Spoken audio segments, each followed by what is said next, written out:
Hello there guys, it's Stephen here on BlueMoonRisingTV. It's the Leicester City versus Manchester City preview. It's a big game against last season's champions. But before we get onto that, a couple of small little things. We still do want you involved. Send your email clips to BlueMoonRisingTV@gmail.com. If you've got a webcam, a phone or anything, make it steady. Send us a clip discussing anything about the game, about match reaction, about a preview, about an individual player, and we will go through the clips soon. Get your emails into us at BlueMoonRisingTV@gmail.com because we want the coming months in general to be more about you as fans. You want your opinion and your voice on important matters, so do that, Blues. The link will be in the description below. And also, go and check out my own personal channel too, Esteemed Company. I'll be doing loads of videos there in the coming weeks. I do videos at the games, I do academy reports, I do loan reports, all that kind of stuff. In general, lots of Man City content. But yes, on to the actual preview. Leicester City versus Manchester City. Now, this is obviously a big game for Man City at the moment. Our form hasn't been at its best, and we are going through a relatively tricky period at the moment. I think none of us would deny that. In fact, I think we've kept only 2 clean sheets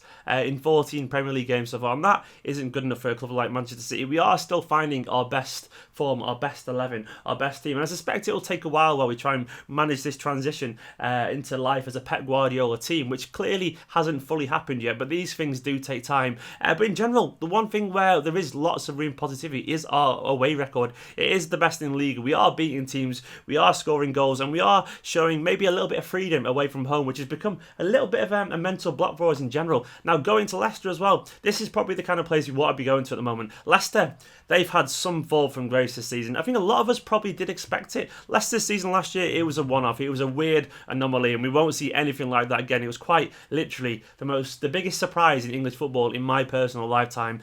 Fair play to Leicester. They were phenomenal last year, but it was never going to happen again this season. I think it was logical to expect the bubble to burst a little bit. Obviously, Kante left as well. And Vardy had the season of his life last season, but he's probably reverted back to his actual level now. People like Mahrez maybe can't quite carry the weight of the world on their shoulders.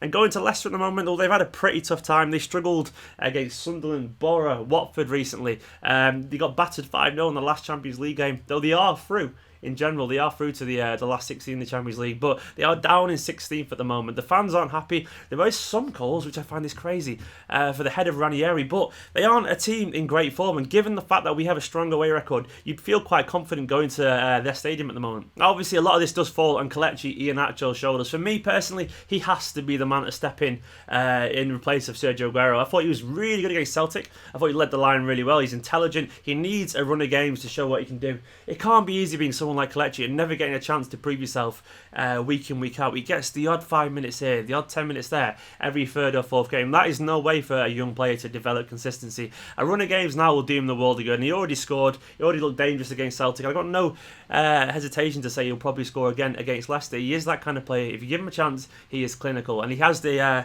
chance now, at least for the next 3 games, to prove himself as a viable contender alongside Aguero, and maybe Gabriel Jesus when he comes in as well. Pep, in his press conference too, was a little bit critical about our performance against Burnley. He said it wasn't good enough, but he thought against Celtic and Chelsea in particular that we played good football. I agree with this the Chelsea thing. It shows how fickle football is in general. That game was decided around 60 minutes. For the first hour, we were excellent. We were the better team in general against Chelsea, but the game turned on that defining moment. Well, 2 defining moments. One, David Luiz not being sent off, and the second one, the KDB missing a gilt-edged chance, an absolute open goal. That goes in. We win that game comfortably 2 or 3-0. We bested Chelsea that day tactically, but it didn't happen. Our heads went, and then Chelsea, fair play to them, they counter-attacked brilliantly against our weak points, so to speak. They exposed our lack of pace at the back, and it just didn't happen. But I understand why Pep was happy with the performance. I thought at times the football we played was fantastic. If we take that form and that football into Leicester, then surely we should cause a faltering Leicester defence, a faltering Leicester confidence in general.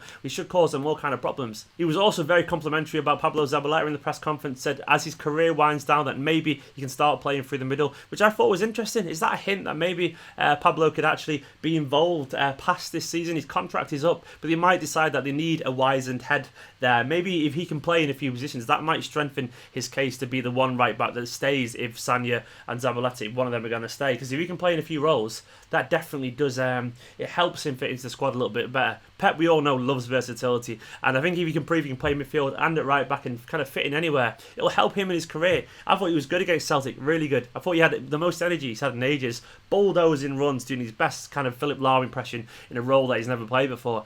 And it was really nice to see Zabaleta looking like the player he used to be. But yeah, it's going to be a very interesting game. I think we should be favourites for this. I'm expecting a few changes, obviously. I'm expecting to see maybe Sterling come back in. Pep said he's fit now. He even said that Fabian Delph is back. So we could see the return of the Invisible Man, Fabian himself. It'd be nice to see him back in the squad, because he's a very likeable player, lots of energy, probably the kind of player that could give the squad a bit of a boost mentally. He seems a good bloke. He seems to have a kind of zest for football in general. I'm hoping he can get involved.